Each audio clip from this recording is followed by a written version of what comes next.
Hey guys, Pastor Drew here in the library. Just wanting to talk with you today about hiring staff.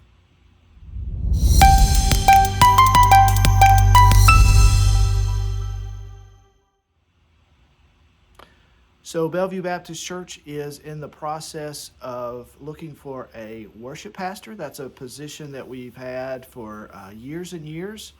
And so I thought it'd be a good opportunity to talk with you about hiring staff, some things to think about, and some things that as a church we're going to be kind of working through. So when you begin to hire staff, the first thing you have to ask is, is this a paid position, not a paid position? So for when I say staff, I'm by definition meaning a person that the church hires that is paid to do a specific task. And so the church should have a process that you're going through to determine who do we pay, who do we not pay, why do we pay this person this amount, what hours are expected, all those kinds of things. So you're working through basically a job description for the person.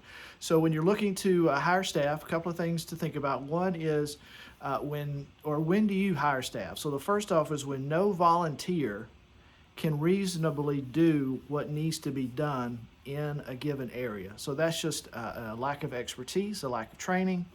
There's just no one there to do the job that needs to get done. And after a season, you just don't have the volunteer, and so you've decided that you need to hire a person to do that.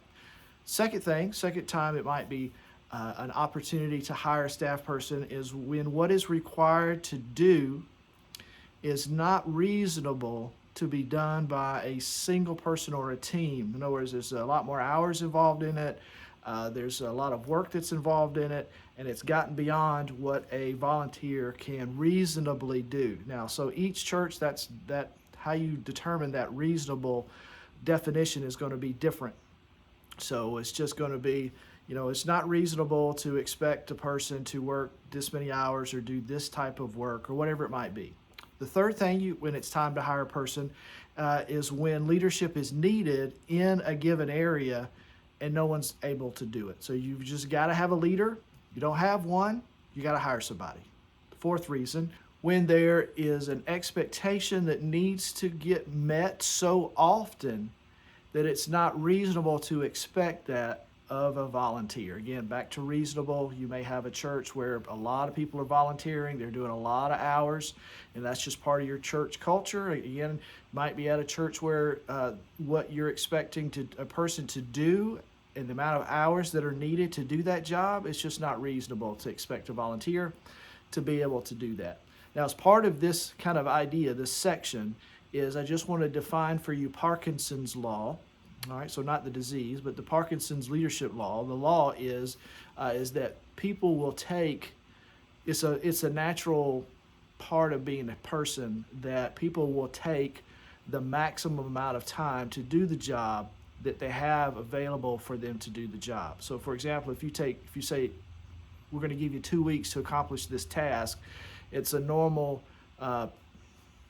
way of being human is that if you give somebody 2 weeks, it's going to take them the 2 weeks to do it. If you give them 8 hours to do it, it's going to take them 8 hours to do it. So and there's a tendency with positions for those positions to grow and to become more and more complicated, unreasonably or unnecessarily complicated than it has to be. So when you're in the middle of transitioning from one staff person to another staff person, those are some great opportunities to look at the job that you're asking the person to do. How many hours is reasonable? Now, again, you need to make sure that your hours and expectations and all of these are based on reality, that you don't just have people randomly throwing stuff out. Well, I think it should be this. Well, I think it should be that. Well, where are you getting those numbers from?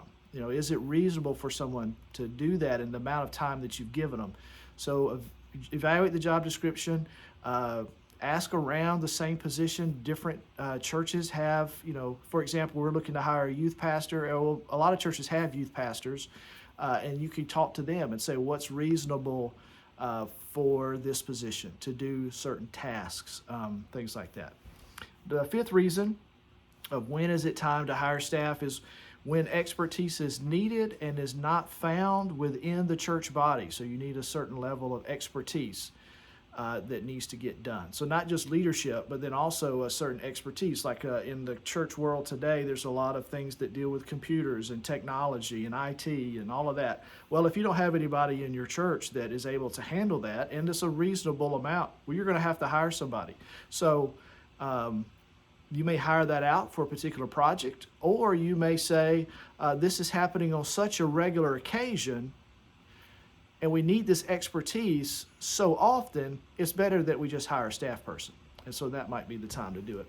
So things to consider for the staff position, whatever it might be. First off is the person will be asking you 3 types of questions. So you need to be able to answer these 3 types of questions. First off is, what am I responsible for?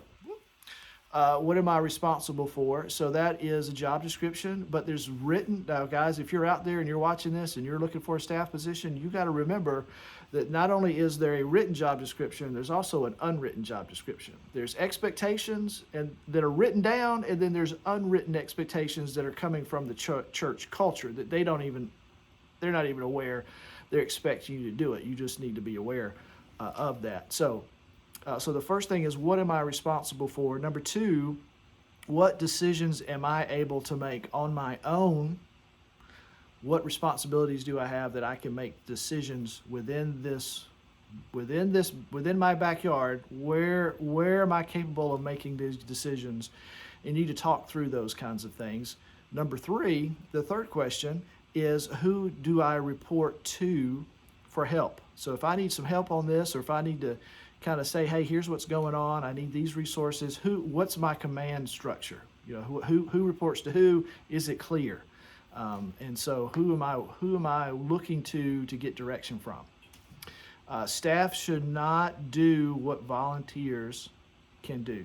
So for example, your staff person, by the time you get to be a staff person, you are a leader amongst leaders. Your goal is to train leadership to do the job of ministry, Ephesians 6, right? So you are equipping other people to do it. The goal of the leader is to put church members in place of ministry so they can grow in their walk, they can grow in their faith, they can experience the joy and blessing of serving within the church. And so this is also how we grow and mature other believers. And so our goal as a leader is to grow other believers, grow other Christians. And so the way they do that is by serving, and you guide and direct, as opposed to doing the ministry itself. And also, if you're doing all the ministry, there's the potential for a bottleneck because you can only do so much. You've only got so much bandwidth. So you're going to be equipping and training new believers to do that. And you're just going to rob the members of the blessing of serving within the church. So your goal as a leader, just going in, is to establish a team, build up leadership, those kinds of things. And a team should always support the staff, so the staff person. So you're no long rangers is the idea. You're not going to be out there doing your own thing all by yourself. Your goal is to, as a staff person, establish a team around you. So if you're looking to hire staff, you could go ahead and be assembling that team and go ahead and be beginning the work. And what a lot of churches will do is they'll have a volunteer team or group that will try to lead the ministry, and the ministry basically will get to a certain point where it can't handle the responsibilities and things. It's just too much for a volunteer team to do it. And so then they realize at that point, we need to hire a leader, we need to hire staff. But that team doesn't need to go away as soon as the staff person comes on board. They need to support that person and be and go together.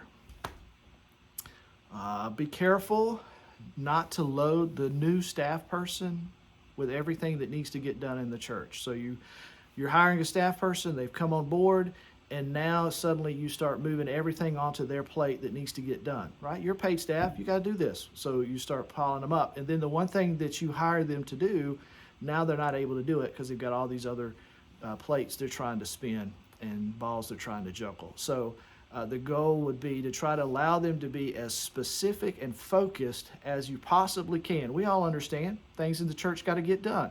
That's just part of it. But be careful not to load too much on it.